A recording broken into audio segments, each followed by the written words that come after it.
Salut tout le monde, bienvenue dans cette troisième vidéo sur le PC, décodeur Canal+, Sleeper, PC Home Cinéma, je sais plus quoi. Ce projet a un petit peu dévié de ce qui était prévu au départ, mais enfin bref, c'est pas grave.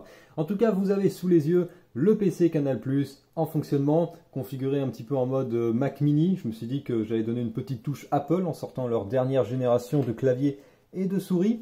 Et oui, ça ressemble un petit peu à un Mac Mini finalement. Je pensais pas que ça allait faire ça au final, mais bon, pourquoi pas, c'est un Mac Mini un peu plus grand qu'un Mac Mini. Bref, en tout cas, voilà un poste de travail à base de décodeur Canal+. Alors, si vous n'avez pas suivi les vidéos précédentes, je vous invite évidemment à aller les voir.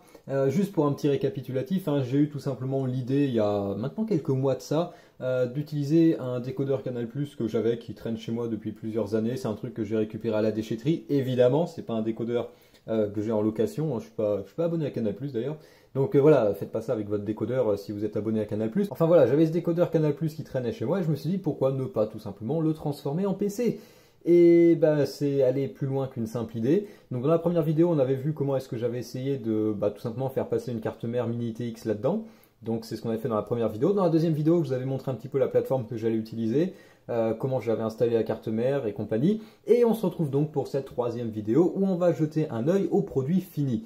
Parce que ça y est, tout est dans le décodeur, ça fonctionne, tout est câblé. Et même si les choses n'ont pas été si compliquées que ça m'a quand même demandé 2-3 petites bidouilles pour tout faire passer. Alors au départ, j'avais eu l'idée de transformer le décodeur en PC Sleeper, c'est-à-dire un PC en fait qui est caché dans quelque chose et on ne se doute pas qu'il y a un PC là-dedans.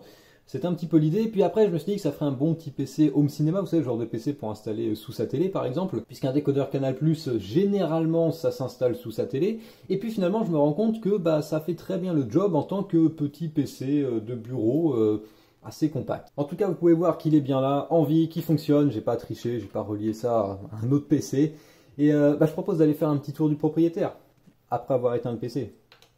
Alors la première différence qu'il y a par rapport à votre décodeur Canal+, alors c'est un décodeur Canal+ qu'ils appellent le Cube, je ne sais pas d'ailleurs s'il est toujours distribué ou pas, mais la première différence qu'il y a donc par rapport au décodeur tel qu'il était au départ, c'est la présence de 2 ports USB en façade pour y brancher tout ce que vous voulez.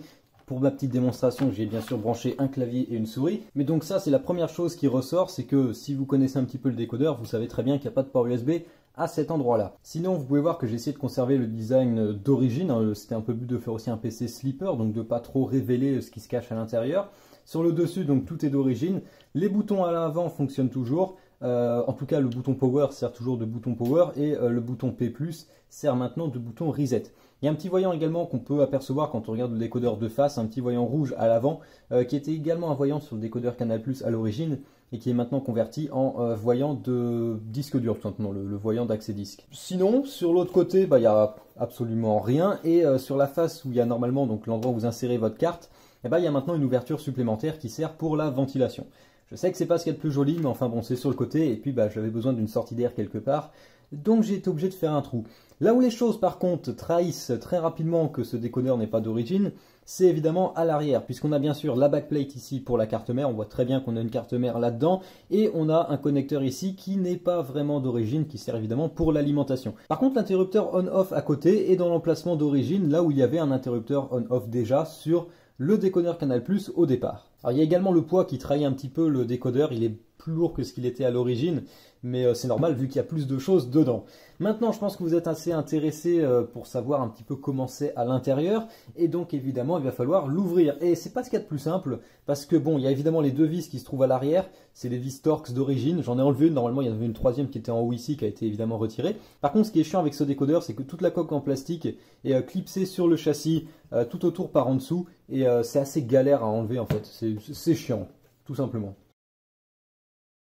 Alors évidemment avec la coque retirée, on voit mieux ce qui se passe à l'intérieur. Ceux qui ont vu la vidéo précédente seront assez familiers avec ce qui s'y trouve, puisque dans la vidéo précédente j'avais déjà la carte mère, j'avais déjà le montage à l'avant. Ce qui a changé surtout c'est le refroidissement, l'alimentation et le disque dur.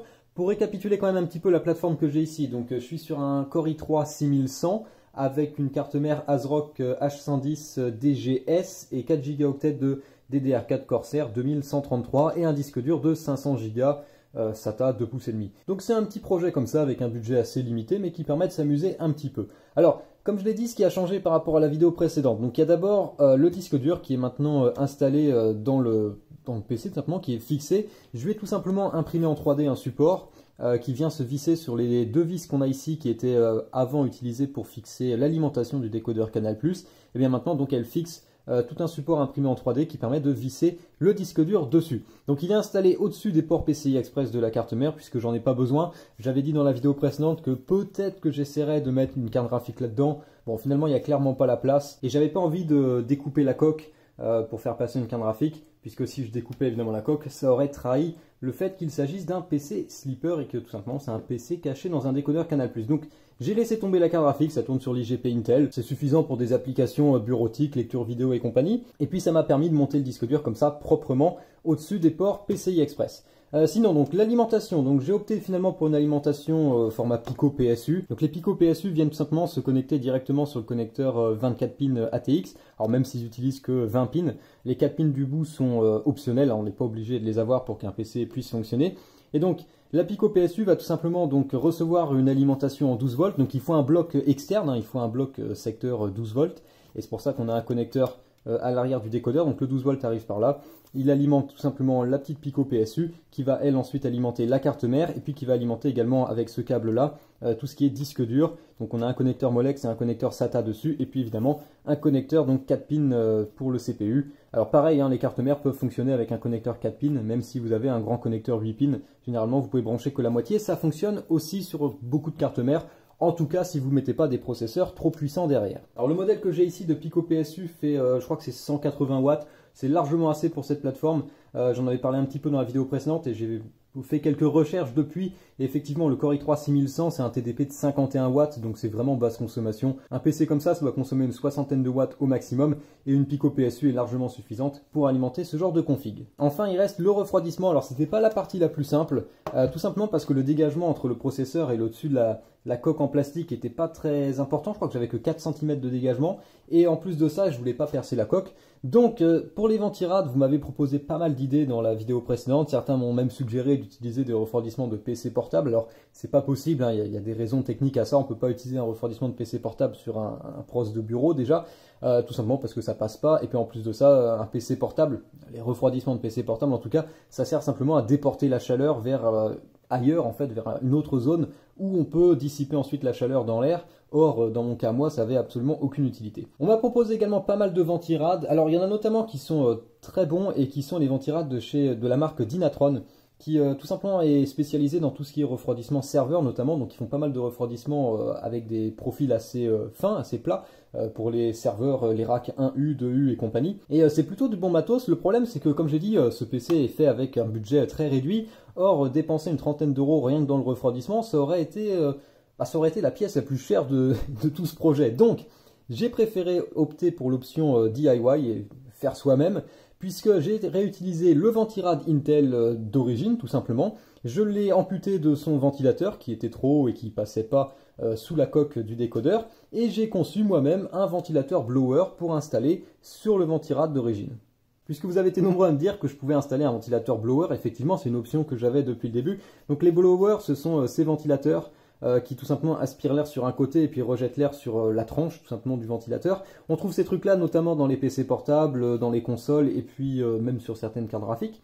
Et donc l'avantage c'est qu'on peut installer un blower comme ça, il aspire l'air tout simplement par en dessous à travers le radiateur et il rejette l'air sur le côté. Et bien c'est exactement ce que j'ai fait avec le ventirad Intel d'origine, sauf que j'ai conçu tout simplement le ventilateur blower sur mesure avec des pièces imprimées en 3D.